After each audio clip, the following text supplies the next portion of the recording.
ఏకాకిగా ఉన్నవారే సుఖవంతులు. అందరికీ ఉపకారం చెయ్యి. అందరినీ ఇష్టపడు. కాని ఎవరినీ ప్రేమించవద్దు. అది ఒక బంధం.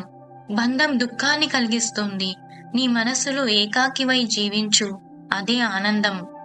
విజయాల నుండి వినయాన్ని, పరాజయాల నుండి గుణపాఠాన్ని నేర్చుకున్నవాడే గొప్పవాడు. విమర్శలను వినయంతో స్వీకరించేటప్పుడే విజయం మీ సొంతమవుతుంది. వాదించే వారికి నువ్వెంత తక్కువ స్పందిస్తే అంత ప్రశాంతంగా ఉండగలుగుతావు. మనుషులకు గౌరవం ఇవ్వకపోయినా పర్వాలేదు, కానీ చులకనగా మాత్రం చూడకు. సమాజంలో వాడుకొని నిందలు వేసేవారు ఉన్నారు. ఆశయం లేని జీవితం, విశ్వాసం లేని మాటలు, పట్టుదల లేని పనులు ఎప్పటికీ కోరగానివి. నిప్పై కాల్చుతుంది నీలోని దుర్గుణం, నీడై నిలుస్తుంది నీలోని సద్గుణం. నీలోని సద్గుణం మరియు హృదయం కూడా భూమి లాంటిదే. ద్వేషం అనే మొక్కను నాటితే విషం చిమ్ముతూ పెరుగుతుంది. ప్రేమ, విశ్వాసం అనే విత్తనాలు నాటితే సమాజానికి పనికి వచ్చే మొక్కలను ఇస్తుంది. మన మరణం తెలిస్తే అయ్యో అప్పుడే పోయారా, మంచివాడు, మంచి వాళ్లకు రోజులు లేవు అని బాధపడేలా మన ప్రవర్తన ఉండాలి, కానీ చచ్చాడు అని పండగ చేసుకునేలా ఉండకూడదు.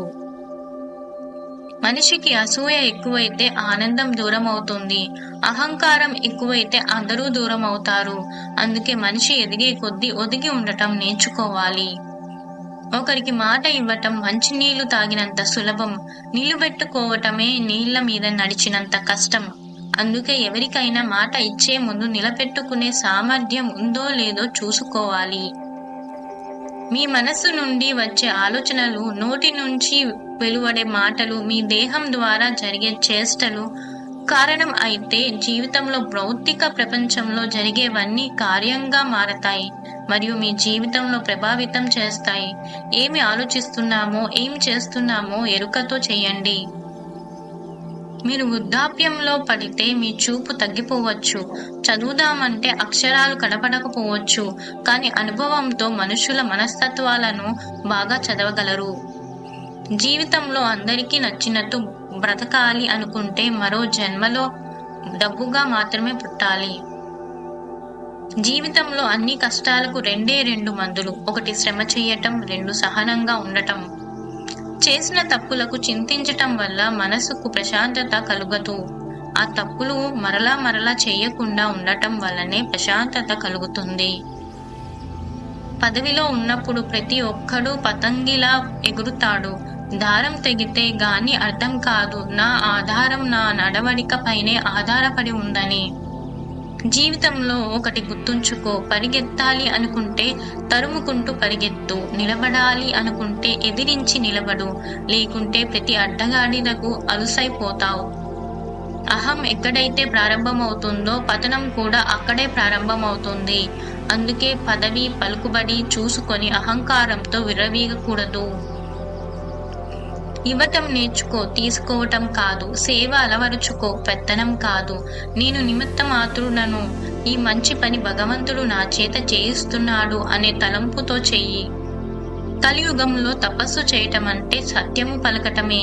నీ కోసం చప్పట్లు కొట్టే 10 వేళ్ల కన్నా కన్నీళ్లు తుడిచే 1 వేలు మిన్న. అవసరం, అవకాశం, అవమానం మనిషికి ఎన్నో నేర్పిస్తాయి. అవసరం మనిషిని ఎంతకైనా దిగజారుస్తుంది. అవకాశంలో ఏదైనా చెయ్యొచ్చు అనిపిస్తుంది. అవమానం మనిషిని నిలువెల్లా కృంగదీస్తుంది.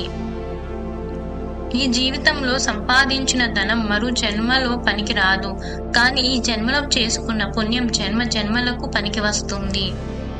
ఆపదకు సంపద నచ్చదు, సంపదకు బంధం నచ్చదు, బంధానికి బాధ నచ్చదు, బాధకు బ్రతుకు నచ్చదు, బ్రతుకుకు చావు నచ్చదు, చావుకు పుట్టుక నచ్చదు. కానీ అన్నీ అనుభవించాలి. అందరూ నటులే. అప్పుడప్పుడు గుర్తొచ్చేవి పరిచయాలు, అప్పటికప్పుడు గుర్తుకొచ్చేవి అవసరాలు, నిరంతరం గుర్తుకొచ్చేవి ఆత్మీయతలు. మనం ముందు ఒకలా వెనుక ఒకలా నటించే మనుషుల మధ్య బ్రతుకుతున్నామని నిత్యం గుర్తుపెట్టుకుని మసులుకోవాలి. జీవితం చాలా కష్టమైన పరీక్ష. ఆ పరీక్షలో ఇద్దరి ప్రశ్న పత్రాలు ఒకేలా ఉండవనే విషయం గ్రహిస్తే విజయం తథ్యం.